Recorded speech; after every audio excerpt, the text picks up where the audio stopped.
Alors aujourd'hui, on plonge dans une histoire absolument fondamentale, celle de la naissance de la langue française.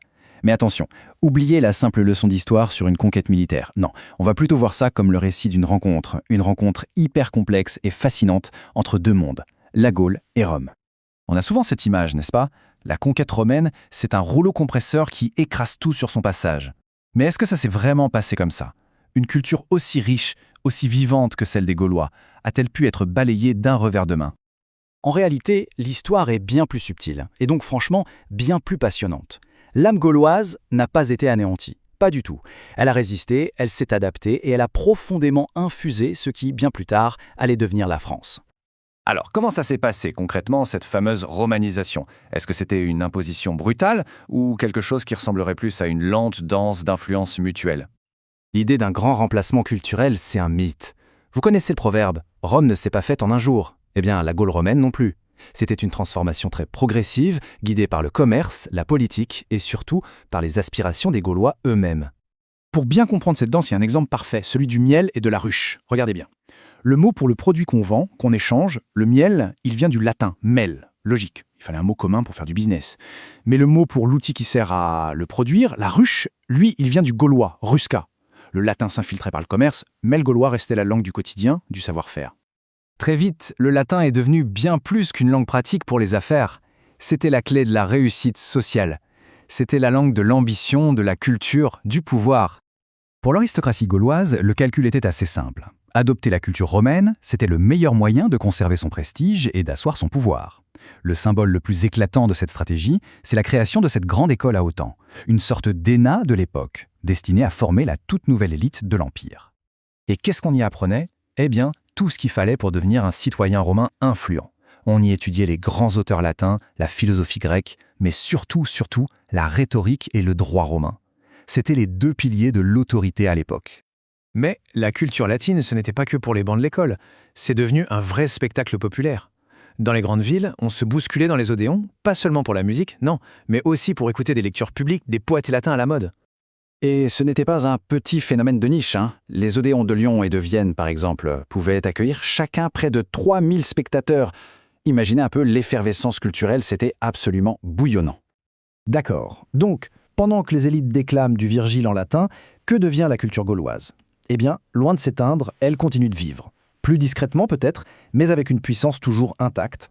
Ce pouvoir, c'était celui des bardes. Vêtus de bleu, ces poètes gaulois étaient bien plus que de simples artistes. Leur autorité morale était si immense que leur simple arrivée sur un champ de bataille pouvait suffire à faire taire les armes et à imposer la paix. C'est dire leur influence. L'image du Gaulois un peu simplet et bagarreur, c'est une pure caricature romaine. En réalité, les penseurs gaulois, et notamment les druides, avaient développé des connaissances d'une immense sophistication. Le sommet de ce savoir, c'est sans doute leur calendrier, un véritable chef-d'œuvre d'astronomie.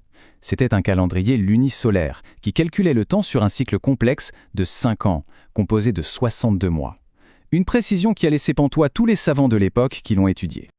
Et cette âme gauloise, à la fois savante et poétique, on la touche du doigt dans ses légendes.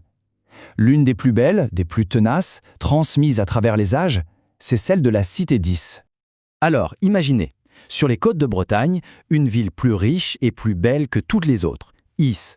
Elle était construite plus bas que le niveau de la mer, mais protégeait les colères de l'océan par une immense digue, fermée par une unique porte de bronze. Le cœur battant de cette cité, c'était la princesse Daout. Fière, indomptable, elle incarnait l'esprit de la ville. Elle organisait des fêtes somptueuses, elle défiait les anciennes traditions.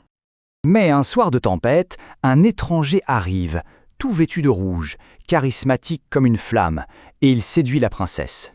Le problème, c'est que c'est le diable en personne, venu punir l'orgueil et la décadence d'Is.